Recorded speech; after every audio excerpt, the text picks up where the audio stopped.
هو الذي يريكم البرق خوفا وطمعا وينشئ السحاب الثقال ويسبح الرعد بحمده والملائكة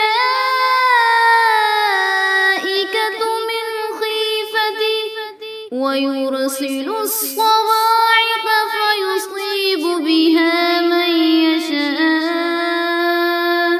وهم يجادلون في الله وهو شديد المحال. Assalamu alaikum warahmatullahi wabarakatuh. Aisha Bilal is here, mentor of Quranic course. آپ سب ٹھیک ٹھاک ہوں گی، صحت اور ایمان کی بہترین حالت میں ہوں گی انشاءاللہ۔ اللہ رب العزت سے دعا کرتے ہیں ہمیں صحیح سے قرآن کو سمجھنے اور اس پر عمل کرنے کی توفیق عطا فرمائے۔ بسم اللہ الرحمن الرحیم۔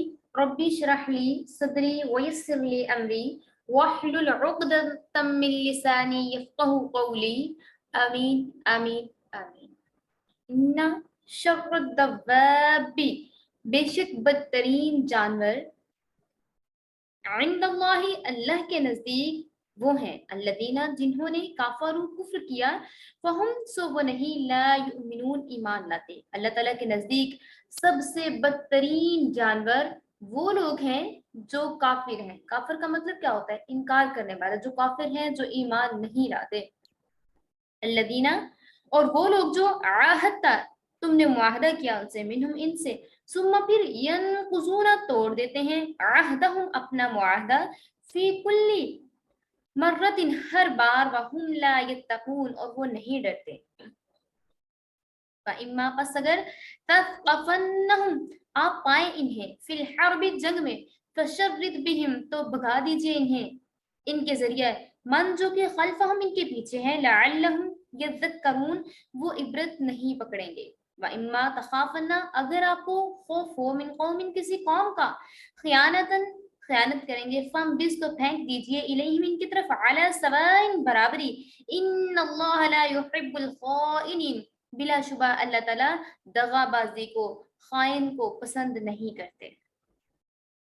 ان آیات میں کفار اہل کتاب یعنی یہودیوں کے احوال و قتال کا بیان کیا جا رہا ہے۔ مفسرین نے لکھا ہے کہ ان آیات کا سبب نزول یہود جو بنی قریظہ تھے ان کی عہد شکنی کے بارے میں تھا۔ تو آپ لوگ سب سے پہلے کیا کیجئے، ان آیات کا شان نزول نوٹ کر لیجئے۔ نبی کریم صلی اللہ علیہ وآلہ وسلم نے مدینہ طیبہ میں تشریف لانے کے بعد سب سے پہلے انہی یہودیوں بنی قریظہ کے ساتھ باہمی تعاون، مددگاری کا ایک معاہدہ کیا تھا، اور یہ آیت نمبر 55 سے 58 تک ان آیات کا شان نزول ہے۔ ان سے ایک معاہدہ کیا تھا، چنانچہ یہودیوں کا یہ جو معاہدہ تھا، مسلمانوں کے خلاف مشرکوں کی مدد نہ کریں گے۔ انہوں نے یہ معاہدہ کیا تھا کہ ہم مسلمانوں کے خلاف مشرکوں کی مدد نہیں کریں گے، ہم اپنے کام سے کام رکھیں گے۔ مگر جب جنگ بدر واقع ہوئی تو ان یہودیوں نے معاہدے کی خلاف ورزی کی اور سامان جنگ سے مشرکین کی مدد کی۔ جب ان سے جواب طلب کیا گیا تو کہنے لگے ہم بھول گئے تھے، اب ہم ایسا نہیں کریں گے۔ لیکن غزوہ خندق میں اگین یہودیوں نے عہد شکنی کی اور مشرکوں تک مدد پہنچائی، بلکہ کعب بن اشرف جو یہود مدینہ کا سردار بنا ہوا تھا، اس نے مکہ جا کر قریش سے معاہدہ کیا اور کفار قریش کی خاطر بتوں کو سجدہ بھی کیا اور اقرار کیا کہ مسلمانوں کی بنسبت آپ لوگ راہ راست پر ہو، ہم آپ کی ہیلپ کریں گے۔ اور بالآخر یہود بنی قریظہ مشرکوں کے ساتھ مل کر مسلمانوں کے مقابلے میں میدان میں بھی آتے۔ چنانچہ ان آیات کا سبب نزول خصوصی یہ ہے، مگر آیات کا حکم عمومی یہ ہے جس میں بتایا گیا ہے کہ جو لوگ ہمیشہ کے لیے کفر اور بے ایمانی پر تل گئے ہیں اور اپنے انجام سے بالکل بے خوف ہو کر غداری، بدعہدی کر رہے ہیں، وہ اللہ کے نزدیک جانوروں سے بھی بدتر ہیں۔ دیکھیے ان کو ایک کتاب مل گئی تھی، کتاب میں واضح انداز میں رسول اللہ صلی اللہ علیہ وآلہ وسلم کے بارے میں موجود تھا کہ وہ آخری نبی ہیں، ان کو کتاب دی جائے گی، وہ آنے والے ہیں۔ لیکن ان کو تکلیف کس چیز کی تھی؟ یہودیوں کو تکلیف اس چیز کی تھی کہ یہ ہماری ہی نسل کے اندر پیدا کیوں نہیں ہوئے، یہ اسرائیل کے اندر پیدا کیوں نہیں ہے۔ ہوئے. تو اس لیے اسرائیلی کیوں نہیں ہے؟ اس لیے حالانکہ جب بھی کوئی یہودی جس کی ڈیتھ ہوتی جو ایمان پہ حالت ایمان میں جاتا تو وہ اپنے پیچھے والوں کو ایک نصیحت کر کے جاتا تھا کہ جب بھی نبی آئے تو آپ نے کیا کرنا ہے، آپ نے ان کو میرا سلام کہنا ہے. جیسے کہ ورقہ بن نوفل تھے، ٹھیک ہے، اور بہت سے ایسے یہودی بھی تھے جو کہ ایمان رکھتے تھے رسول اللہ صلی اللہ علیہ وآلہ وسلم پر، جو کہ صحیح طریقے سے لوگوں کو گائیڈ کیا کرتے تھے. لیکن کچھ یہودی ایسے تھے، انہوں نے جب دیکھا کہ عرب کی زمین کے اندر اللہ تعالیٰ نے ابراہیم علیہ الصلوۃ والسلام، اسماعیل علیہ الصلوۃ والسلام کے نسب میں سے ایک، قریش میں سے، بنو ہاشم میں سے ایک نبی کو مبعوث فرمایا ہے، تو ان کو اس چیز کا بہت دکھ ہوا، بہت ملال اور تکلیف ان کی ایسی تھی جو ختم ہونے والی نہ تھی. حالانکہ ساری نشانیاں ان کے سامنے موجود تھیں، ان کو پتا تھا یہ آخری نبی الزمان ہے، اس کے باوجود وہ لوگ جا کے ان لوگوں کا ساتھ دے رہے تھے تاکہ مسلمانوں کو نیچا دکھا سکے. تو اللہ تعالیٰ نے ان لوگوں کے بارے میں کیا فرما دیا ہے، ان شر الدواب عند اللہ الذین کفروا فهم لا یؤمنون، بے شک زمین میں سے بدترین جانوروں میں سے یہ جانور ہیں جنہوں نے کفر کا سودا کر لیا اور یہ جو لوگ ایمان نہیں لا رہے. تو ان لوگوں کے بارے میں کہا گیا کہ یہ بدترین قسم کے جانور ہیں، اور اس لیے کیونکہ یہ غدار بھی ہیں. ایسے غداروں کے ساتھ کیا معاملہ ہونا چاہیے؟ چنانچہ رسول اللہ صلی اللہ علیہ وآلہ وسلم کو حکم دیا جا رہا ہے کہ یہ جو دغا باز، غدار، معاہدوں کو توڑنے والے ہیں، آپ ان کے مقابل میدان میں آ جائیے. ان کو ایسی سخت سزا دی جائے جسے دیکھ کر ان کے پیچھے رہنے والے یا ان کے بعد آنے والی نسلیں بھی عبرت حاصل کریں اور عہد شکنی کی کبھی جرت نہ کر سکیں. اور اگر ایک قوم نے اعلانیہ دغا بازی نہیں کی اور ان کے آثار بتا رہے ہیں کہ وہ عہد شکنی پر آمادہ ہے، تو حضور صلی اللہ علیہ وآلہ وسلم کو اجازت دی گئی کہ مصلحت کو سمجھیں، ان کا عہد واپس کر دیں اور معاہدہ سے دست برداری اختیار کر لیں. سنن ابی داؤد میں ہے کہ حضرت امیر معاویہ رضی اللہ تعالیٰ عنہ اور رومیوں کے درمیان کوئی ایک معاہدہ طے ہوا تھا. معاہدے کے اندر حضرت امیر معاویہ رضی اللہ تعالیٰ عنہ نے اپنی فوجوں جو کہ رومیوں کی سرحد کے قریب تھی ان کو ان کا قریب کرنا شروع کر دیا تاکہ جب عہد کی میعاد ختم ہو تو فوراً رومیوں پر حملہ کر دیا جائے. حضرت عمرو بن ابسا رضی اللہ تعالیٰ عنہ ایک بزرگ صحابی کا اس سائڈ سے گزر ہوا.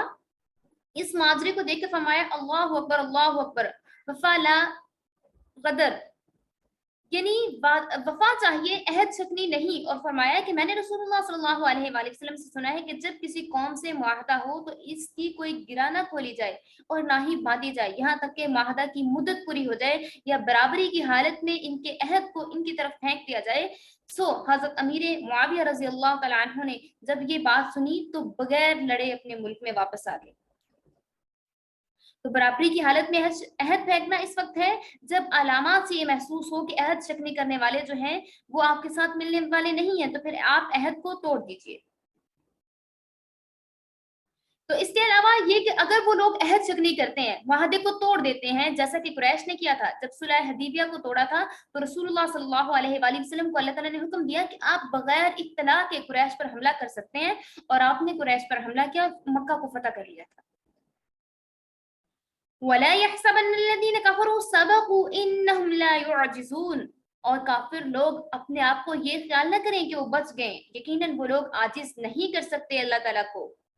وَأَعِدُّوا، اور تیار رکھیے، لَهُمْ ان کے لیے، مَسْتَطَعْتُمْ جو آپ سے ہو سکے، من قوت، قوت کے ذریعے سے، من رباط الخیل، پلے ہوئے گھوڑوں کے ذریعے سے، ترہبونا، دھاک بٹھائیں ان پر، روب جمائیں ان پر، بھی اس کا، عدو اللہ، کیونکہ وہ اللہ کے دشمن ہیں، وعدوکم، اور آپ کے بھی دشمن ہیں، وآخرین، اور دوسرے، من دونہم، ان کے سوا، اور ان کے سوا دوسرے بھی ہیں، من دونہم، ان کے سوا، لا تعلمونہم، آپ انہیں نہیں جانتے، اللہ یعلمہم، اللہ جانتا ہے انہیں کہ ان کی نیچر کیسی ہے، ان کی فطرت کیسی ہے، اللہ ان کو بڑے اچھے طریقے سے جانتا ہے. اللہ یعلمہم، اللہ جانتا ہے انہیں. وما تنفقوا، جو خرچ کریں گے آپ، من شیء، کوئی چیز بھی، فی سبیل اللہ، اللہ کے راستے میں، یوفا، پورا پورا دیا جائے گا، الیکم، آپ کو، وانتم لا تظلمون، اور آپ کے لیے اس میں کوئی کسی قسم کی کمی نہیں کی جائے گی. اگر اللہ رب العزت کے راستے میں 1 روپیہ لگائیں گے، آدھا پیسہ لگائیں گے، تھوڑا پیسہ لگائیں گے، پیسے کا ہاف لگائیں گے، چوتھائی لگائیں گے، تو بھی اللہ تعالیٰ آپ کو پورا پورا اس کا اجر و ثواب عطا فرمائے گا. ایک نیکی کرنے پہ آپ کو 10 نیکیاں ملیں گی.